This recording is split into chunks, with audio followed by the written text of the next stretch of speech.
A video question for you, John, from Daniel Brownie. Yeah. I'm sad. Sorry. I'm so sorry. Yes. I couldn't be here. I'm getting ready now to commentate a game of Copa do Brasil.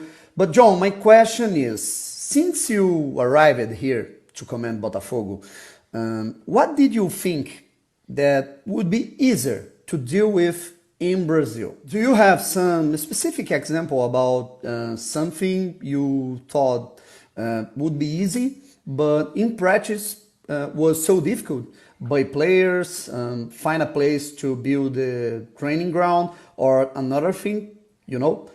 Thank you and valeu, rapaziada. Tamo junto. Valeu, Brownie. Brownie participou secou o nosso rival, né? O Brownie estava lá na transmissão do Fluminense, então foi 2-2 na transmissão do nosso rival. Então o Brownie fez bem o serviço hoje, secando a equipe das Laranjeiras. John, question in English. I guess, did you translate the question to everybody? Yeah, there were subtitles in the question. Oh, there were. Okay, of course. Yeah, I've been lucky to watch a few games with him, so I'm happy to receive his question. Yeah, not a lot of negative surprises. I do think the facilities, the training center, the distances between Safat, where the U20s play, and where the first team plays. You think a big club like Botafogo that you know for so many years, you just sort of expect some of that to already be in place. We've talked a lot about that, so it doesn't make sense to talk too much more about it. I think the fans, I've got some funny stories to tell about the fans. So why don't I let you translate the first part, and we'll get to the next part. Ele falou que ele já chegou a ver alguns jogos com o Brown, então tá muito feliz de responder uma pergunta. Ele falou que algumas coisas ele já falou aqui na live, né, sobre algumas dificuldades que ele já teve e que, bem, enfim, ele já respondeu algumas dessas coisas, só que ele vai continuar um pouquinho. So I'd say one of the funniest, sometimes disappointing things that happens to me, one, I really am not accustomed to not being able to sit with the fans, like when I go to games. The attention of this project, it sort of changed kind of my fan experience, because the fans are just getting to know me. I can't really sit in the stands without creating a great distraction from the game. So I look down into the stands, and I'll see a little kid who's 5 years old, and he's giving me a heart symbol. And I love pointing out the little kids and saying hi to them. And I love the connection when they realize I'm saying hello to them. But then right next to them, there will be a guy flipping me off, giving me the throat cut sign. And I have to ingest all of this visually while at the same time smiling and giving a heart sign to a little boy.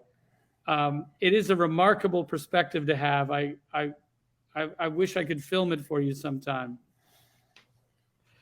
Ele tá falando aqui uma coisa engraçada que aconteceu com ele já, foi que, bem, ele não está acostumado a sentar assim com torcedores. Ele sabe que quando ele senta no meio da torcida, ele causa um tumulto, mais ou menos. Então, teve uma vez que ele olhou para baixo na torcida, tinha um menino de 5 anos fazendo um coraçãozinho para ele, né?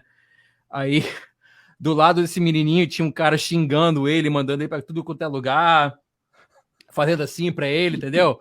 Então, ele acha que esse tipo de convivência no estádio é uma coisa nova para ele. E ele acha muito engraçado. Ele falou que ele quer filmar e mostrar para a gente um dia. So I brought my son, Christopher, to a game recently, and I looked down below, and there was a guy who was nicely dressed. He looked perfectly friendly.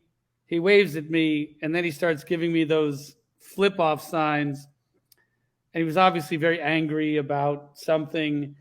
So I brought my son down to sort of look and evaluate this whole thing. And, I really, I don't know what it takes for a man to go to a game, to look at me, a person who's trying his best to help, and in front of my son, tell me to F off. And so I feel bad, for some of those people. I do find it a bit comical at the same time. And, I hope to see the culture of our club change over the years, so I see less of that.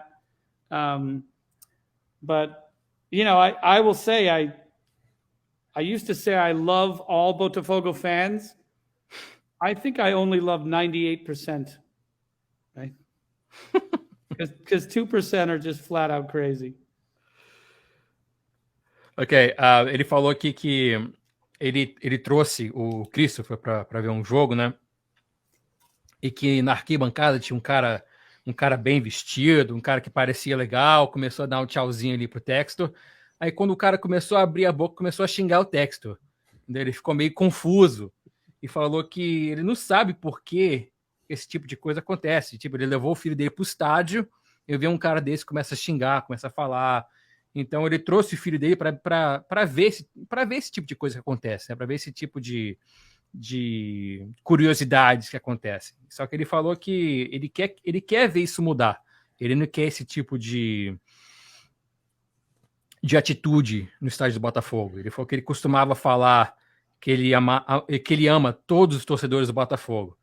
Ele falou que ele mudou de ideia um pouquinho. Ele ama 98%, porque 2% são bem doidos.